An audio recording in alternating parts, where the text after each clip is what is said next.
I'm in Westfield, Mass at Protection Plus, and Morgan from Eco Auto Detail is here.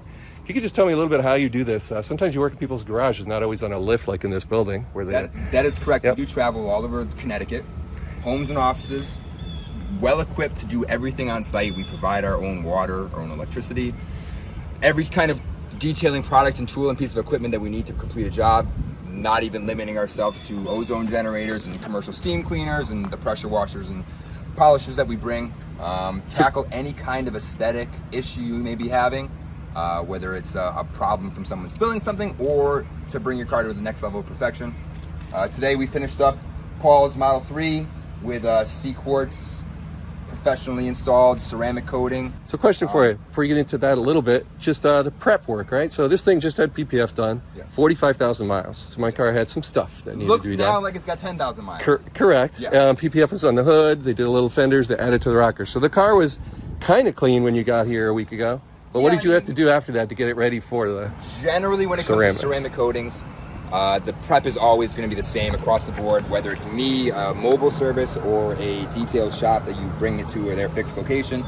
We're all going to hand wash, foam cannon, decontaminate, hand wash again, rinse, hand dry, and then we inspect the surface, see if it needs additional effort via clay bar if it's not a new car, and then make a plan of attack via polishing and paint correction.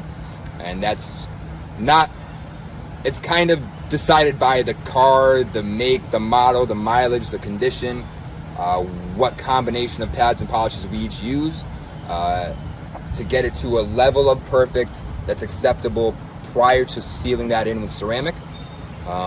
We're generally looking for 80, 90, 100% perfect, depending on the service package, the cost, the labor hours, etc.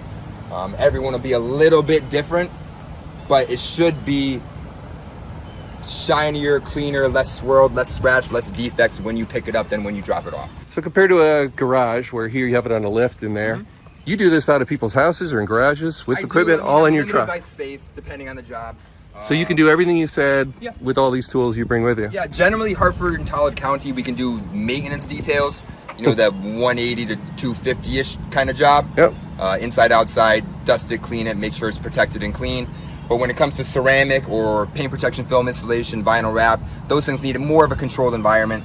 And if the customer's requesting that as a mobile service, we kind of need a half-decent garage. Gotcha. Less rakes and lawnmowers and more epoxy floor and well-lit. But we do try and accommodate everyone, home or office. Last question for you, Morgan. If you had a truck that had electric power, like 240 volt in the back, like a Cybertruck or Lightning, I've got my or input Rivian. on Elon Musk's tweets that when he was doing the Cybertruck. So what would that do for your business as far as having air tools, or what would you do with it? It needs the perfect truck needs crew cab, room for a baby seat in the back. It needs a 6.5-foot bed, not a 5-foot or less baby bed like my truck. It needs a real 6.5. Lightning's a problem there, right? No, it needs a built-in inverter generator or power via battery. But you're talking about 4 doors plus full-size bed. 4 doors, 6.5 feet. It needs at least I'd say a 5,000 watt inverter like the new F-150 does. So I could plug my tools in the back. I don't have to carry my generator anymore. It needs 350 plus miles range for me to go down to Essex, Connecticut and take care of a boat at a marina and then zip back up to East Long Meadow. Even in winter, even using tools all day, right? It needs 4-wheel drive. It needs the dual drive like this Model 3 has. Yep. It needs to be able to fit, you know, an aggressive tire on it to look like a real truck. I don't want some passenger tire on this thing. Yep. And for me, that's it. And a well-built Android Auto or CarPlay system, similar to the Tesla. My F-150 sync is crap in comparison to this. So that's all I need as a business owner to function with an electric truck. And that price point has to be 65 or less. There you go. It has to be 65. Nice summary of your feelings, Morgan. Yeah. Thank you so much. You need a truck that's cheap enough to work with. Yeah. And that you're not scared to work with. How many miles a year do you drive? 20,000 to 25,000. Okay, so think of your gas savings right there. Right. Yeah. Well, exactly. Even switching from my old V8 to this, I'm saving 800 plus a year based on the mileage versus my 14 mile per gallon Nissan Titan that I had. So it is a concern for me. Absolutely. Fuel savings, efficiency, the environment. All right. Okay. Well, thank you, Morgan. Thank you for a great job. You're Car welcome. looks awesome with the ceramic. You're welcome. We'll see how it does over time. Yeah, we'll check it out on a not 1,000-degree day.